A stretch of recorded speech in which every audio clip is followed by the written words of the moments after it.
Hello everyone, and welcome back to Easy English Stories. Today, we have an exciting topic: how technology is changing the way we travel, shop, and keep information safe. Have you ever used your fingerprint or face to unlock your phone? Let's explore how these technologies are making our lives both easier and more secure. We'd love to hear your thoughts, so feel free to comment after listening. That's right. We'll discuss a story that shows how the internet and biometrics are part of our daily lives. Plus, we'll explain some useful vocabulary along the way. So, let's get started and see how these changes impact us all. Technological advances have changed the way we buy things and travel. For example, the internet lets us shop from anywhere in the world. We don't have to go to the store or even talk to a salesperson. Exactly. We can move money online, buy and sell stocks, and even transfer large amounts between bank accounts with just a click. Traveling across countries and oceans has also become more common for many people. But while the world is more accessible, there are also new challenges. We need to ask, how safe are our online actions? Let's pause here. Transactions means actions where we buy or sell something, especially online. It's important to keep these safe. Yes, and with so many people traveling, governments worry about security. They want to know who is entering their country. This is where new technology can help. Improving safety is a top concern for many governments and groups that protect consumers. One solution is biometric identification technology. But what does that mean? Great question. Biometrics use unique things about your body, like your fingerprints or face, to identify you. This helps protect your information and can even help catch criminals. Now let's explain the word personnel. Personnel means the people who work at a particular place, like employees in a company or staff at an airport. So, for example, only special personnel might have access to certain secure areas, and they could use biometrics to prove who they are. Since the late 1800s, police have used photos and fingerprints to identify people. But now, technology is much more advanced. We have fingerprint scanners and even programs that scan your face, palm, or iris. Let's pause to explain iris. The iris is the colorful part of your eye around the black center, which is called the pupil. Scanning the iris is very accurate because everyone's iris is unique. These physical features like fingerprints and irises are called physiological biometrics. They use our body's shape and features to recognize us. Using biometrics, it's much harder for someone to pretend to be you. Unlike a password, you can't easily steal someone's fingerprint or iris pattern. But did you know that our behavior can also help identify us? For example, the way we speak or type on a keyboard is special to each person. That's right. One classic example is a person's signature. Let's stop and explain. A signature is the way you write your name by hand. People use signatures to prove who they are.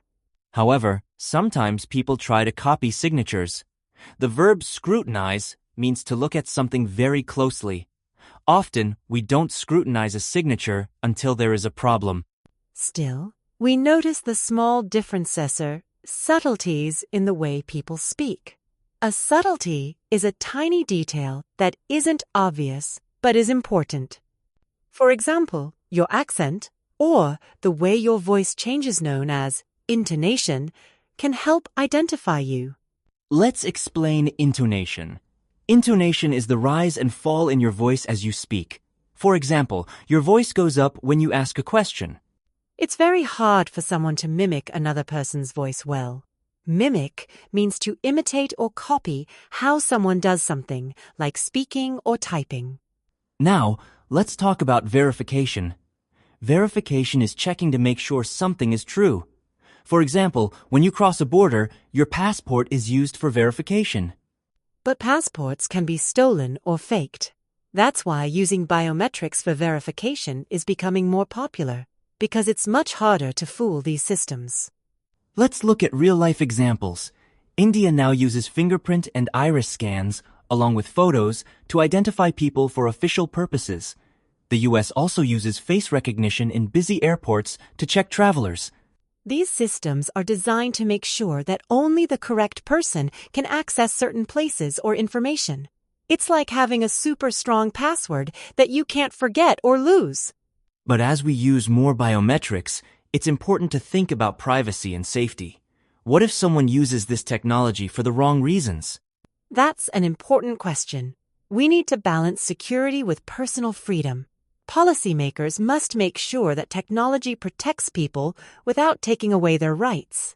Let's connect this to our daily lives. Many of us use fingerprint or face scans to unlock our phones or enter buildings. This makes things faster and often safer.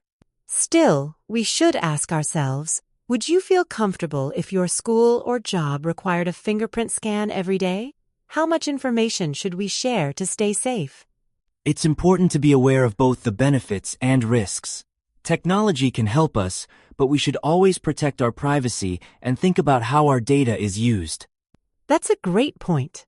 Being careful, asking questions, and understanding technology helps us make smart choices in today's world.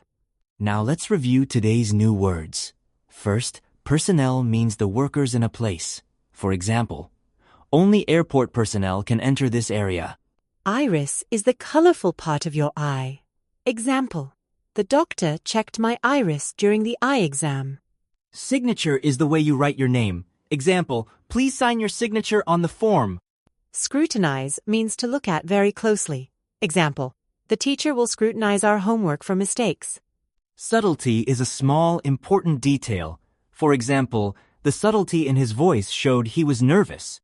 Intonation is the rise and fall in your voice. Example, her intonation changed when she became excited. Mimic means to imitate. Example, the child can mimic her father's laugh. Verification is checking if something is true. Example, the bank needs verification before giving you money. Now it's your turn. Would you feel comfortable using your fingerprint or face for identification every day? Why or why not? Share your answer with us in the comments or with a friend. We love hearing your opinions. Each person has a different idea about privacy and technology, so your thoughts are important. Thank you for joining us today. Remember, learning English step by step is the key to success. Don't be afraid to ask questions or make mistakes. They help you grow. Keep practicing new words and try using them in your daily life. For example, you can describe your morning routine using today's vocabulary. The more you use English, the more confident you'll become. Until next time, stay curious and keep learning. You're doing a fantastic job, and every day you practice, you get better. See you soon. Bye, everyone, and remember, practice a little English every day. It all adds up. Keep smiling and keep learning.